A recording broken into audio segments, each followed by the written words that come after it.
braunköpfige Fleischschafe. Ich kann wieder probieren, so die Schafe, dass ich die Zähne noch ein bisschen in Bewegung zu halten.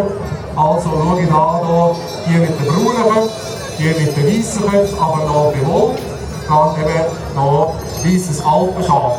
Dann haben wir gerade hier ein Grüppli, 3 Auen mit einem weißen Fies, aber ein Kopf, der kahl ist, respektive unbewohnt ist. Das sind 3 oder 4 insgesamt Vertreterinnen vom sogenannten Pegselschaf. Wie gesagt, das Hauptprodukt aus der Schafhaltung ist das Fleisch. Und da gibt es weltweit auch verschiedene Rassen, die speziell auf eine höhere Fleischigkeit gezüchtet worden sind. Wenn wir die Tiere näher anschauen, fallen jetzt tatsächlich auf durch einen sehr breiten Rücken, also das Lammrücken, den es gibt, und einen sehr ausgeprägten Stotzen oder Hinterwagen, das Schigo.